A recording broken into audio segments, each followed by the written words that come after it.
గత బీఆర్ఎస్ పాలనపై ఎమ్మెల్యే నాయని రాజేందర్ రెడ్డి మండిపడ్డారు. గత ప్రభుత్వ పాలనతో రాష్ట్ర అభివృద్ధి 20 ఏళ్లు వెనుకకు పోయిందని విమర్శించారు.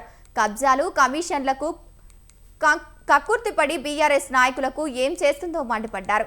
25 ఎకరాల సిఆర్పీఎఫ్ స్థలం చేజారిందని ఏం చేశారని ప్రశ్నించారు. డబుల్ బెడ్రూమ్లు కేటాయింపు విషయంలో కొంతమంది ఫెయిల్ గ్యాంగు రాద్ధాంతాలు చేస్తున్నారని ఫైర్ అయ్యారు.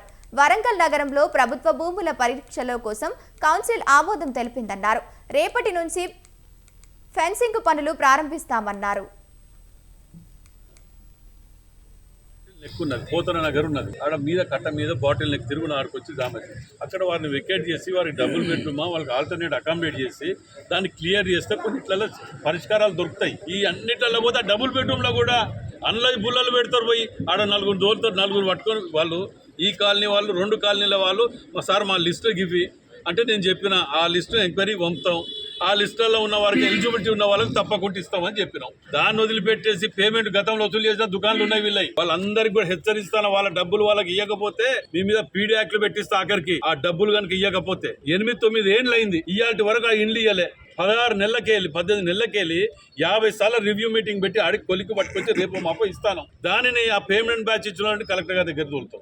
అక్కడనే పెట్టండి, కమిటీ వేసి పెట్టండి, అదే తెలిపోద్ది కదా. అవేమి లేవే. కొద్దిగా లేస్తే అభివృద్ధిని ఎట్లా అడ్డుకోవాలనే ఆలోచనతోటే ఈ టీఆర్ఎస్ నాయకులు దానికి ఆ పెద్ద మనిషి మసలంచారు. ఆయనకి ఎట్లా లేదు నాకు అర్థమే కాలే. బాటిల్ నెక్ ఉన్నది, పోతన నగర్ ఉన్నది ఆడ మీద కట్ట మీద బాటిల్ నెక్ తిరుగున ఆడుకొచ్చి దామది అక్కడ వారిని వెకేట్ చేసి వారికి డబుల్ బెడ్రూమా వాళ్ళకి ఆల్టర్నేట్ అకామిడేట్ చేసి దాన్ని క్లియర్ చేస్తే కొన్నిట్లలో పరిష్కారాలు దొరుకుతాయి. ఈ అన్నిట్లలో పోతే డబుల్ బెడ్రూమ్లో కూడా అన్లై బుల్లలు పెడతారు. పోయి ఆడ నలుగురు దోలుతారు, నలుగురు పట్టుకొని వాళ్ళు ఈ కాలనీ వాళ్ళు 2 కాలనీల వాళ్ళు సార్ మా లిస్టు గివి అంటే నేను చెప్పిన ఆ లిస్టు ఎంక్వైరీ పంపుతాం.